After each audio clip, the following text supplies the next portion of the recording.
This was the first hotel built on West End Avenue. Back then, our front desk had bars on the front desk. And you'd see Bob Dylan in the bar or Willie Nelson in the bar. George Jones comes to my mind. He ordered one drink and I took it to him. He gave me a $100 bill.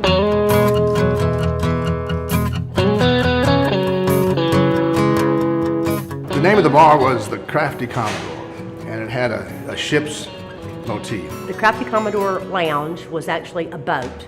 The outside of the bar as you enter was designed as a ship. It was a family working in the lounge.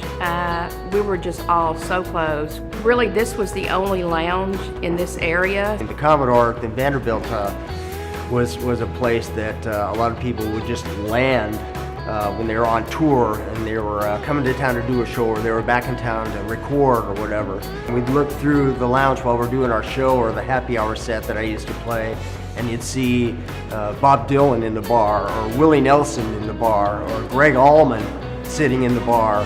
George Jones comes to my mind, and he ordered one drink and I took it to him. He gave me a $100 bill and I was trying to give him back his change, and he says, "Nah, just keep it." He says, started singing a song to me, "Keep the change, I don't want it." So I kept it.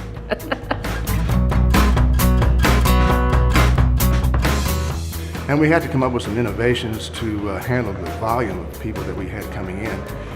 One of them was we had to set up a bar in the lobby. Football season was the best.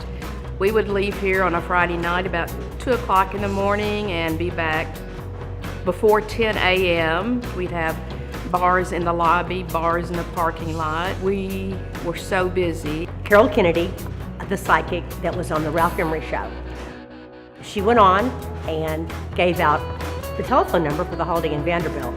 And in doing that, all of the people that were trying to reach out to Carol Kennedy all called me. We would run 3 bartenders in the old bar, 3 in the upper back bar, and around 14 cocktail servers, in a place that only sat 160 people. Well, when we get snowed in, we would have a room, whether it was one person or 2 people in a room. Of course, we'd get hungry in the middle of the night, so we would go in the kitchen in the middle of the night and raid the kitchen. Like I say, we were family. We did everything together.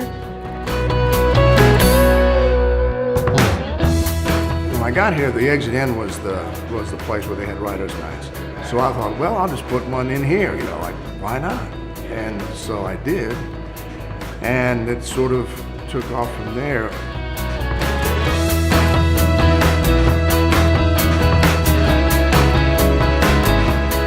I would meet a lot of these folks because I was a songwriter myself. When I was doing a co-write with somebody at another publishing place, or when I'd see these guys at a show, I'd just walk up afterwards and buttonhole them and say, "Hey, I'm doing this show at the Commodore Lounge. Would you be interested in being a featured guest?" Otis Blackwell, who is one of the featured songwriters, he wrote a bunch of Elvis songs.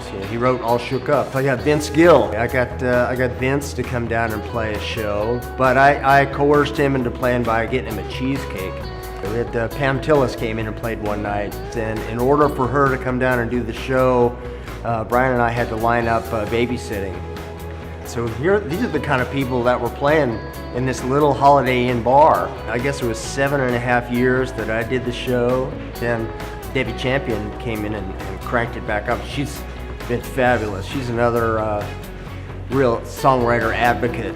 Is what we tried to do, is just provide a place for these people to play where they could get heard and songs to get listened to, because it's not just a job for these people, it's their life.